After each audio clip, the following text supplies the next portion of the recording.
I am coming in here in the evening. I got about 10 minutes, but I am committed to coming in here through Monday through Thursday. And I want to talk a little bit about the pitfalls of the low protein diet.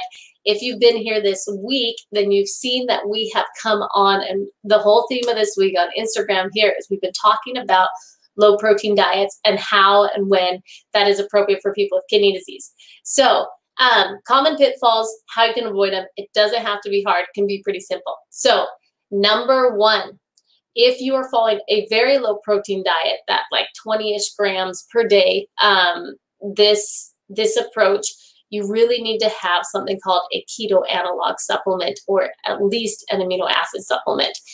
Keto analogs are really the best for a lot of different reasons, but they are a little bit more expensive than amino acids, but that's definitely where I think the power is. So you must have a keto analog supplement. The dosing on that is something that you'd work out with your dietitian. They should be familiar with what the protein level is for a very low protein diet. And again, those diets we generally use for people that are stage 4, stage 5.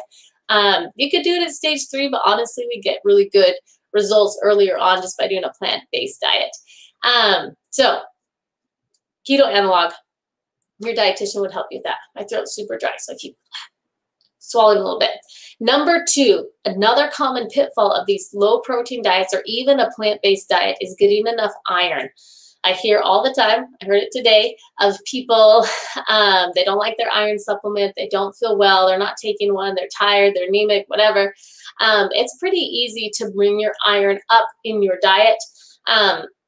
Using cast iron skillet to cook is very powerful, very effective. And then there's this little iron fish. It's called the Lucky Iron Fish. You can go to luckyironfish.com, and it's a little iron fish, probably about this big. You can pop it in your soups, your sauces, whatever, and some of the iron will leach out of it into your food.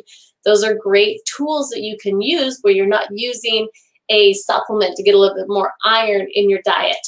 If you are going to do an iron supplement, don't use ferrous sulfate. Use ferrous or iron bisglycinate is what it's called. Glycinate, Glycinate.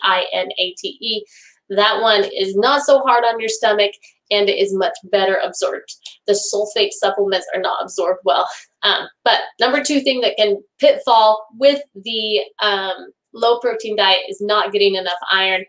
Use some iron cookery and get the right supplement if you need it. Number 3 is potassium. Potassium comes up all the time. People are worried, I'm eating so many more fruits and vegetables. Surely my potassium is going to go up.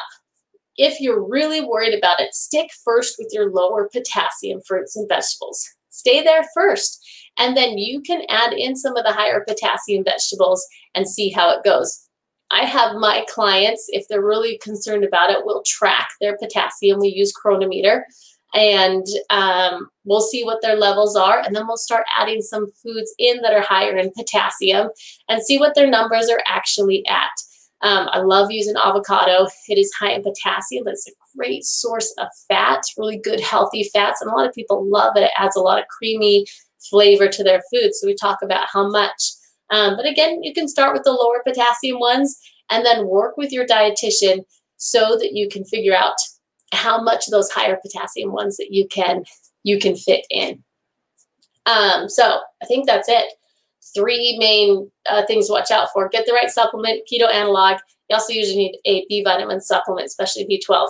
Number 2, get some iron in your diet with a supplement or some iron cookery. There's some high iron foods, but I'm going to save that for another day to go over.